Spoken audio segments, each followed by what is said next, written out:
गुमला साहित्य महोत्सव का भव्य शुभारंभ, जनजातीय भाषाओं और संस्कृति के संरक्षण पर जोर।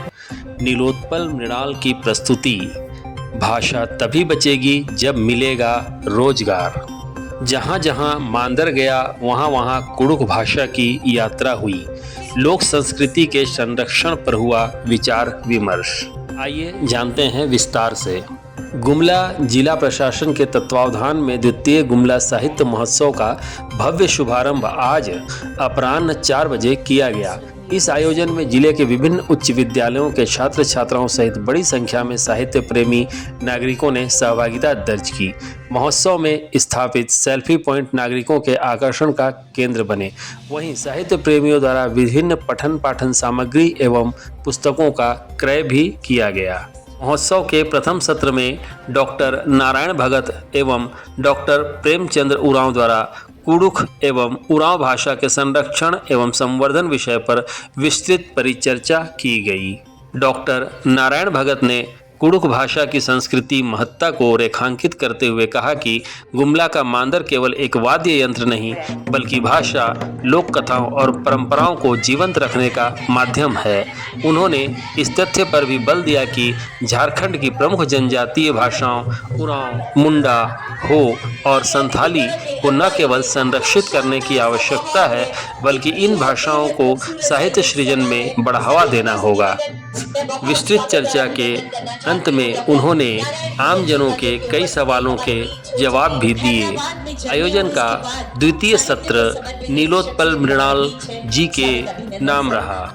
सत्र में प्रसिद्ध साहित्यकार एवं social media influencer Nilotpal Mrinal ने अपनी ओजस्वी प्रस्तुति से साहित्यिक संवाद को नई दिशा दी एवं नई ऊंचाइयों तक पहुंचाया। उन्होंने अपने विशिष्ट हास्य व्यंग शैली में विभिन्न साहित्यिक संदर्भ प्रस्तुत किए जो सहज ही ग्राह्य थे। चर्चा के दौरान ये भी बताए कि कैसे वो पूर्व में सिविल सेवा परीक्षा की तैयारी कर रहे थे किंतु अचानक उनकी रुचि साहित्य के प्रति जागी और उन्होंने इस दिशा में आगे कदम बढ़ाया। संवाद के दौरान उन्होंने अपनी पद्य रचना की प्रस्तुति कर जनमानस को मोहित कर लिया। बातों बातों में उन्होंने मोबाइल और किताबों के बीच के भेद को भी स्पष्ट किया। साथ ही उन्होंने किताबों की महत्ता पर विस्तार से चर्चा की। पत्रकारों के एक सवाल का जवाब देते हुए नीलोत्पल जी ने स्पष्ट यह भी किया कि किस तरह से आज साहित्य को लाने के लिए हमें ग्लैमराइजेशन की आवश्यकता भी है। उन्होंने यह भी स्पष्ट किया कि मोबाइल किसी भी दौर में किताब का विकल्प कभी नहीं हो सकता।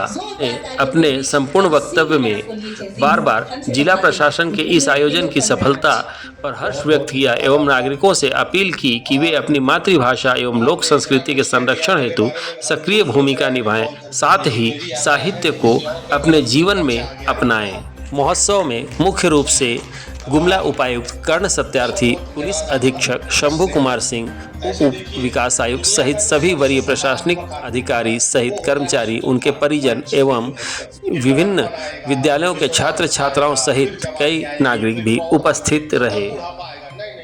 ये मोबाइल बुढ़वा को कब जवान कर देता है, जवान को कब पागल कर देता है, कुछ समझ में कि कहाँ गया है मेरा दिल वो सलोना रे, दिन वो सलोना रे, कि हाथों में था मेरे माटी का खिलौना रे, वही मेरा चांदी था, वही मेरा सोना रे, अरे कहाँ गया है मेरा दिन वो सलोना रे, दिन वो सलोना रे। के साथ ये अनुभव आपके लिए, ये स्मृति चिन्ह आपके लिए और तालियों की गड़गड़ाहट लगातार होती रहती है क्योंकि मुझे पता है कि नीलोत्पल जी की जो भी उनके गीत है, जो भी कविताएं हैं, जो भी बातें हैं, जरूर आप अपने साथ समेट कर ले जाएंगे और देर रात गए तक क्या आने वाले कई दिनों तक उनसे याद करते रहेंगे और उनसे ऊर्जा लेते रहेंगे।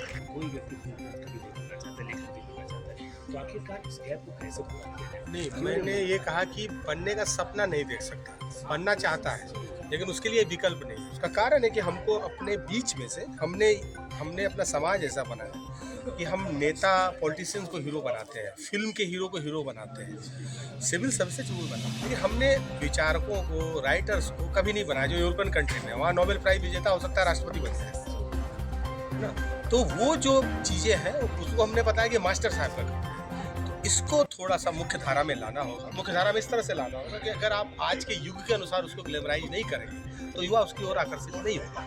तो इसलिए हम लोग ऐसे लिटरेचर फेस्टिवल ये धारणा को तोड़ते हैं। अब मुझे देखकर अगर गुमला के देहात का कोई भी बच्चा रात को कलम उठा लेता है तो समझिए कि हम लोग अपना काम कर रहे हैं।